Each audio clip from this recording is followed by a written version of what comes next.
Hello friends, आप लोगों का इस नए वीडियो में स्वागत है। आज के हम अपने इस नए वीडियो में हम स्टार्ट करने वाले हैं chapter number 3, money and inflation. जिसमें बेसिकली हमारा जो फोकस होगा वो होगा कि मनी क्या होता है, यानी पैसा क्या होता है, ठीक है, उसके बारे में, उसका इंपॉर्टेंस क्या है, और साथ ही साथ हम ये पढ़ेंगे कि इन्फ्लेशन क्या होता है और इन्फ्लेशन कैसे किसी भी कंट्री में आता है, प्लस हम उसको कैसे कंट्रोल कर सकते हैं। ये सारी चीजें हम इस चैप्टर में देखने वाले हैं। फिलहाल आज की क्लास में हम पढ़ेंगे बार्टर सिस्टम, यानी कि पैसे के बारे में जानने से पहले हमें थोड़ा पैसे के इतिहास के बारे में जानना जरूरी है कि पैसा आया क्यों। क्या ऐसी मजबूरी हो गई थी कि हमें मनी को लेकर आना पड़ा, यानी मनी का इन्वेंशन हुआ, राइट? क्योंकि जब हमारी जो पहली दुनिया थी उसमें लोग पैसे की रिक्वायरमेंट नहीं थी लोगों को, राइट? लोग एक्सचेंज करते थे। क्या करते थे? लोग एक्सचेंज करते थे। तो इसको मैं थोड़ा एकदम सिस्टमेटिक वे में आपको एक्सप्लेन करता हूँ, जैसे कि हमारी बुक्स में लिखा है, जैसा कि हमें नॉलेज की जरूरत है। तो स्टार्ट करते हैं हमारा लेक्चर। और अगर क्लास आपको पसंद आए तो वीडियो को लाइक जरूर करना, अपने दोस्तों के साथ शेयर जरूर करना, और अगर आप चैनल पर पहली बार आए हो तो चैनल को सब्सक्राइब जरूर करना, और अगर आपने चैनल को पहले से सब्सक्राइब किया हुआ है तो thank you so much, right? तो स्टार्ट करते हैं हमारी क्लास और समझते हैं। देखो, इस दुनिया में जो भी इकोनॉमिक एक्टिविटी करते हैं, नॉट इकोनॉमिक एक्टिविटी, एक्चुअली कोई भी एक्टिविटी अगर कोई करता है तो उसका एक ही टारगेट होता है, और वो होता है पैसे कमाना। क्या होता है? पैसे कमाना, to earn the money. It means कि हमारी जो एक्टिविटी है ना वो कहीं ना कहीं पैसे के चारों ओर घूमती ही रहती है, चाहे कोई भी काम हम करते हैं, राइट? क्यों ऐसा? जरूरत क्या है? क्योंकि हमें सेटिस्फाई करने के लिए, देखो यहाँ पे क्लियरली मेंशन किया है, to satisfy the needs requires money. It means कि हमारी जो जरूरतें हैं, ठीक है, जो हमें चीजें चाहिए उसको सेटिस्फाई करने के लिए हमें पैसों की जरूरत पड़ती है। बात समझ में आया? और जो पैसा है, मनी है, वो सिर्फ only the not only the medium of exchange but also as a store value. और जो ये पैसा है ना, ये पैसा सिर्फ मीडियम ऑफ एक्सचेंज नहीं है। मतलब ये है कि इसका यूज हम सिर्फ मीडियम ऑफ एक्सचेंज करने के लिए नहीं, कि चीजों को अदला बदली करने के लिए नहीं करते, बल्कि हम एज अ स्टोर वैल्यू भी करते हैं। स्टोर वैल्यू का मतलब यहाँ पे क्या, हम उसको इकट्ठा करके रखते भी हैं, राइट? अब सिचुएशन देखो क्या है, कि ये तो बात हो गई पैसों की, लेकिन जब पैसा नहीं था, राइट, जब पैसा नहीं था उसके पहले क्या सिचुएशन थी? तो उसके पहले की सिचुएशन ये थी कि जो लोगों की जरूरतें हैं वो क्या होती है? अनलिमिटेड होते हैं। अब हर कोई तो सिंगम नहीं बन सकता ना, कि मेरी जरूरतें कम है इसीलिए मेरे जमीर में दम है, राइट? ऐसा तो हर कोई बन नहीं सकता। सो इट मीन्स कि लोगों की जो जरूरतें हैं वो है अनलिमिटेड। अब सिचुएशन क्या है? Can not satisfy by one's own produce. और यही वजह है कि इंसान जो है अपनी जरूरतों को अकेले सेटिस्फाई नहीं करता है। तो वो कैसे सेटिस्फाई करता है? Try to satisfy by mutual exchange.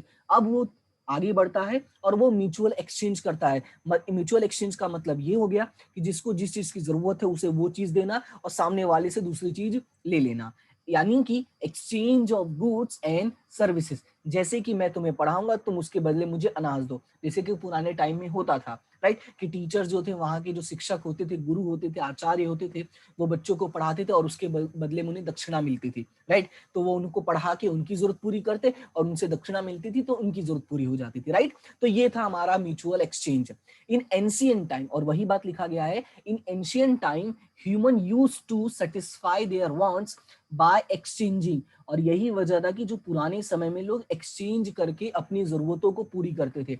और यही जो सिस्टम था, एक्सचेंजिंग सिस्टम था, इसी सिस्टम को बोला जाता है बार्टर सिस्टम। तो याद रखना, what is barter system? When human used to satisfy their wants by exchanging the goods and services, that is known as a barter system। Simple सा है कि भाई जब लोग अपनी जरूरतों को पूरी करने के लिए गुड्स एंड सर्विसों का एक्सचेंज करते हैं, पर वो एक्सचेंज कैसा? म्यूचुअल एक्सचेंज है, राइट? तो वो होता है हमारा बार्टर सिस्टम। लेकिन अभी सिचुएशन कैसा है उसको थोड़ा समझते हैं। एक छोटा सा मैं इसका एक एग्जांपल आपको मैं देके समझाता हूं। देखो यहाँ पे, जैसे कि मान लो एक पर्सन है जिसका नाम है मिस्टर ए, ठीक है? क्या नाम है उसका? Mister A. ये हो गए हैं हमारे मिस्टर ए, और यहाँ पे है मिस्टर बी। ये बार्टर सिस्टम था कैसे, काम कैसे करता था, वो ध्यान से समझना, ठीक है? अब ये जो मिस्टर ए है, मिस्टर ए के पास है क्लोथ्स, ध्यान से समझना, इनके पास क्या है? क्लोथ्स है। और मिस्टर बी है, इनके पास है फूड, राइट? अनाज है। ये कपड़ों का काम कर रहे हैं और ये अनाज का काम कर रहे हैं। अब सिचुएशन क्या है कि जो मिस्टर ए है, ठीक है, मिस्टर ए को जरूरत है फूड की। क्या? मिस्टर ए को जरूरत है फूड की और मिस्टर बी को जरूरत है क्लोथ्स की। यानी ये लोग क्या करेंगे? अब अब ये जो मिस्टर ए है वो जाएगा मिस्टर बी के पास और मिस्टर ए को अपना क्लोथ्स देगा, राइट, और मिस्टर बी जो है वो मिस्टर ए को अपना क्या देंगे, फूड देंगे। और यही हमारा क्या बन जाता है यहाँ पे, इसी को हम बोलते हैं बार्टर सिस्टम। ये बार्टर सिस्टम क्यों बना, क्योंकि यहाँ पे कोई मीडियम नहीं है, right, there is no any medium, right, कोई मीडियम यूज नहीं किया, जैसे कोई पैसा नहीं दिया या कोई और चीज नहीं दी, हमने क्या किया, एक सामान के बदले में हमने दूसरा सामान दिया है, राइट, बात समझ में आया। और इसी वजह से ये जो पूरा सिस्टम था, इस सिस्टम को कहा जाता था बार्टर सिस्टम। क्या बोलते थे, बार्टर सिस्टम।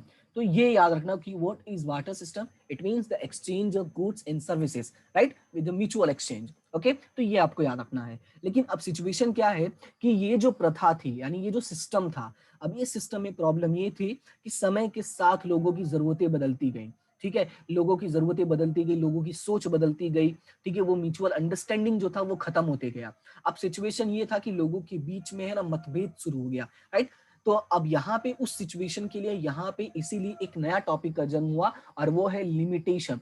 मतलब हमें ये समझना है कि बार्टर सिस्टम जो था शुरू में तो अच्छा था, लेकिन बाद में ऐसी क्या तकलीफ हुई कि हमें पैसे को बीच में लेकर आना पड़ा, यानी हमें मनी को लेकर आना पड़ा। इट मींस कि इसकी लिमिटेशंस क्या थी। अभी हम एक काम करते हैं, वन बाय वन लिमिटेशंस पढ़ते हैं। अब देखो यहाँ पे सिचुएशन क्या है कि earlier year individual lived simple life. पुराने समय में, ठीक है, पुराने समय में लोग एकदम सादा सिंपल जीवन जीते थे। सादा सिंपल जीवन कहते हैं ना, सिंपल जिंदगी, उच्च विचार टाइप का था उनका सोच था। तो उनकी क्या थी, जरूरतें कम थी, less need and carried out agriculture cultural activities यानी एक्सचेंज, राइट। उस टाइम पे कैसा था कि लोगों की जरूरतें कम थी और ज्यादातर वो लोग क्या करते थे, एग्रीकल्चरल एक्सचेंज करते थे। बट हुआ क्या कि पॉपुलेशन इंक्रीज हुआ, क्या हुआ कि पॉपुलेशन इंक्रीज हुआ, इकोनॉमिक डेवलपमेंट हुआ, राइट। और क्या हुआ फिर, डिक्रीज इन डिमांड। अभी ध्यान से बात को समझना है इसको, पॉपुलेशन इंक्रीज, ठीक है, पॉपुलेशन क्या हुआ हमारा, इंक्रीज हो गया है, इकोनॉमिक डेवलपमेंट इंक्रीज हो गया, तो उसी की वजह से हमारा डिमांड भी क्या हुआ है, इंक्रीज हुआ। यहाँ पे डिक्रीज नहीं, यहाँ पे क्या होगा, इंक्रीज होगा, ठीक है। तो ये याद रखना है कि यहाँ पे क्या है, इंक्रीज इन डिमांड, क्योंकि जैसे जैसे चीजें बदलती गई वैसे वैसे लोगों की जरूरतें थी वो बदलती गई, लोगों की डिमांड इंक्रीज होती गई, और यही वजह था मैंने इसको रिपीट किया, राइट। अब आगे लिखा है कि इंडस्ट्रियलाइजेशन हुआ, अर्बनाइजेशन हुआ, डिवीजन ऑफ लेबर, स्पेशलाइजेशन, और ये सारी एक्टिविटीज जब मार्केट में आने लगी तो इसकी वजह से क्या हुआ कि जो बार्टर सिस्टम था वो लिमिटेड हो गया और लेस एप्लीकेबल हो गया।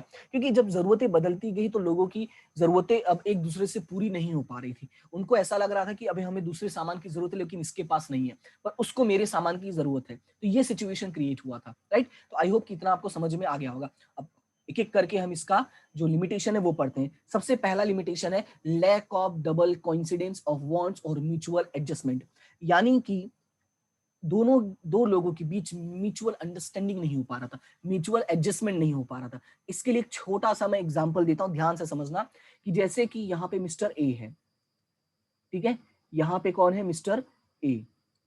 तो यहाँ पे मैं मिस्टर ए को बना देता हूं और यहाँ पे मिस्टर बी को। ध्यान से समझना, ये एग्जाम्पल से आपको क्लियर हो जाएगा। मिस्टर जो ए है इनके पास है हॉर्स यानी कि घोड़ा, ठीक है, और जो मिस्टर बी है इनके पास है काऊ यानी गाय।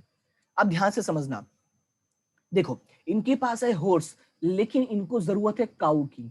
किसकी जरूरत है, काऊ की। भाई हो सकता है भाई घर में छोटे बच्चे हो तो सोचते होंगे दूध की जरूरत है, तो इनको काऊ की जरूरत थी। तो जब इनको पता चला कि मिस्टर बी के पास काऊ है तो ये क्या किए, ऐसे धीरे धीरे धीरे धीरे कहाँ गए, मिस्टर बी के पास गए और मिस्टर बी से बोला कि प्लीज मेरा हॉर्स ले लो और अपना काऊ मुझे दे दो।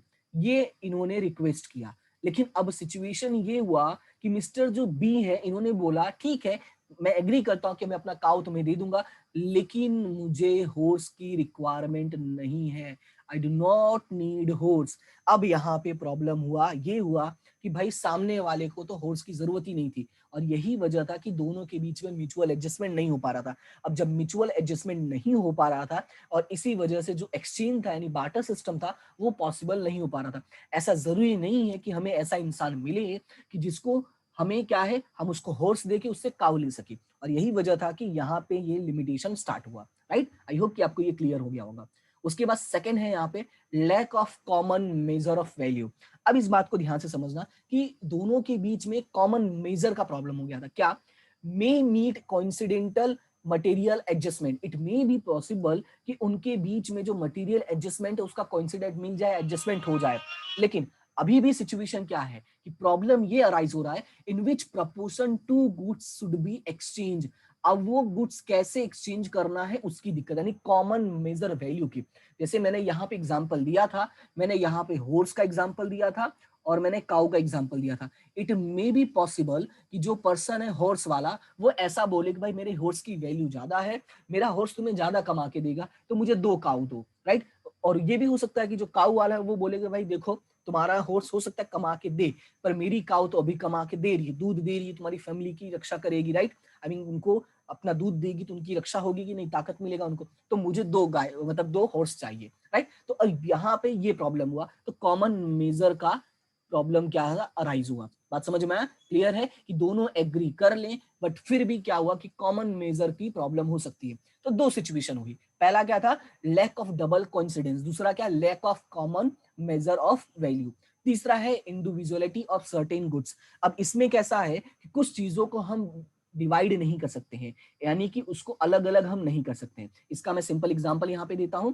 जैसे कि मान लो एक पर्सन है और उसके पास है हॉर्स, सेम ही एग्जांपल लेके चलते हैं कि एक पर्सन उसके पास है हॉर्स है और दूसरा पर्सन है उसके पास है सिप है। अब ध्यान से समझना, ठीक है, भेड़ बकरियां हैं और इसके पास हॉर्स है, लेकिन ये पर्सन जो है ये वो जाता है मिस्टर सिप के पास, यानी जो जिसके पास सिप है, और बोलता है कि मैं अपना एक सिप तुम्हें देता हूँ, सॉरी एक हॉर्स मैं तुम्हें दूंगा, ठीक है, लेकिन इसके बदले में, ठीक है, इसके बदले में मुझे 4 से ज्यादा सिप चाहिए। ध्यान से समझना, क्या बोला इसने, 4 से ज्यादा सिप चाहिए। ओके, अब ये जो मिस्टर बी है यानी जिसके पास सिप है, ये है कि ये 5 देने को रेडी नहीं है। ध्यान से समझना, 5 देने को रेडी नहीं है। देखो सिचुएशन क्या अराइज हुआ है, सिचुएशन ये अराइज हुआ है कि जिसके पास हॉर्स है वो जाता है, बोलता है मैं अपना आपको एक हॉर्स दूंगा लेकिन उसके बदले में मुझे 4 से ज्यादा सिप चाहिए। ध्यान से समझना, क्या, 4 से ज्यादा सिप चाहिए, लेकिन सामने वाला है ये बोला कि भाई हम आपको 5 नहीं दे सकते हैं। इट मींस कि सामने वाला 5 देने के लिए रेडी नहीं है। अब यहाँ पे सिचुएशन ये है, अगर इसको 4 से ज्यादा चाहिए और ये 5 देने के लिए रेडी नहीं है, तो बीच का जो सॉल्यूशन होता है वो होता है 4.5, राइट। 4 से ज्यादा भी और 5 से कम भी है। लेकिन मेरा सवाल ये है कि जो ये शिप है क्या उसको हम डिवाइड कर सकते हैं, क्योंकि अगर हम उसको डिवाइड कर देते हैं, आधा आधा कर दें, यानी 2 टांग तू रख ले 2 टांग मैं रख लेता हूं, तो उस शिप की कोई वैल्यू ही नहीं रहेगी, वो तो मर गई ना। बात समझ में आया? इट मीन्स कि कुछ प्रोडक्ट ऐसे थे, कुछ चीजें ऐसी थी जिनको हम डिवाइड नहीं कर पा रहे थे, या जिनका हमें कहते हैं ना कि बंटवारा करना मुश्किल हो रहा था। बात समझ में आया? और ये भी क्या हुआ, फिर लिमिटेशन हुआ, अब यहाँ पे प्रॉब्लम स्टार्ट हुआ।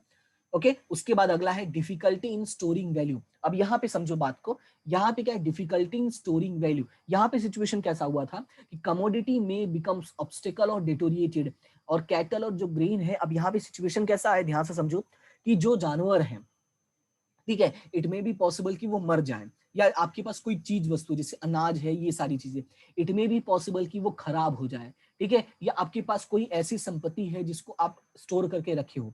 जैसे कि मान लो कि अगर आपके पास बहुत सारे अनाज हैं, ठीक है, आपके पास बहुत सारे जानवर हैं, जैसे पुराने जमाने में होता था, गाय होती थी, 20-40 गाय होती थी, तो उसको बहुत अमीर माना जाता था। लेकिन अब सिचुएशन ये है कि उनकी जो लाइफ वैल्यू है वो कहीं ना कहीं लिमिटेड है। कोई भी जानवर जो है वो 15 से 20 साल से ज्यादा जिंदा नहीं रह सकता है, right. It may be possible कि और पहले वो बीमार हो जाए और मर जाए। अब सिचुएशन ये है कि अगर ऐसा कुछ होता है तो एक झटके में वो अमीर से सीधा क्या बन जाएगा, गरीब बन जाएगा, राइट। ये सिचुएशन हो सकता है कि नहीं, दैट्स वाई यहाँ पे अराइज हुआ डिफिकल्टी इन स्टोरिंग वैल्यू। उसके बाद बात करते हैं difficulty in making deferred payment. अब डेफर्ड पेमेंट का मतलब क्या होता है, फ्यूचर पेमेंट। फ्यूचर पेमेंट मतलब कि अगर तुम्हें किसी को फ्यूचर में पेमेंट करना हो, तो यहाँ पे देखो क्या लिखा है, may arise controversy as to quality of goods. It may be possible कि जब तुम किसी को फ्यूचर में पेमेंट करने जाओ तो वो बोले कि भाई ये वो वैसा गुड्स नहीं है जैसा मैंने कहा था, ये वैसा चावल नहीं है जैसा मैंने मांगा था, ये वैसी दाल नहीं है जैसा मैंने बोला था, या ये वैसा गाय नहीं है जैसा मैंने मांगा था, right. It may be possible कि वो सर्विस भी उसके अकॉर्डिंग ना हो, तब यहाँ पे प्रॉब्लम अराइज होता है, difficulty in making deferred payment. लेकिन अगर किसी को 1,000 रुपए देने हैं तो वो आज भी 1,000 है और कल भी 1,000 है। अलग बात है अगर मोदी जी आके बोल दे कि भैया आज से 1,000 रुपए तुम्हारे बंद, मित्रों आज से 1,000 की वैल्यू नहीं, तो अलग बात है। ठीक है, चलो 1,000 के बदले में मैं 2,000 कर देता हूँ क्योंकि अभी मार्केट में 2,000 है, राइट। तो आज भी 2,000 है और कल भी 2,000 ही रहेगा, उसमें कोई भी चेंजेस नहीं आएगा। यानी कि पैसों से डिफर्ड पेमेंट पॉसिबल है, लेकिन चीज वस्तुओं से डिफर्ड पेमेंट पॉसिबल नहीं है। क्लियर हुआ इतना? तो ये था हमारा लिमिटेशन। आई होप कि आपको ये सारी चीजें समझ में आ गई होंगी। एक एक पॉइंट मैंने एग्जांपल और बहुत ही सिंपल लैंग्वेज में एक्सप्लेन करने की कोशिश की है। अगर आपको चीजें समझ में आ रही है, अगर आपको अच्छा लग रहा है तो वीडियो को लाइक करना, अपने फ्रेंड्स के साथ शेयर करना और चैनल को सब्सक्राइब जरूर करना। और इसी तरह से हमेशा हंसते रहो, मुस्कुराते रहो, पढ़ते रहो और आगे बढ़ते रहो। हम मिलते हैं अपनी नेक्स्ट क्लास में नेक्स्ट टॉपिक के साथ। तब तक के लिए thank you so much and have a good day.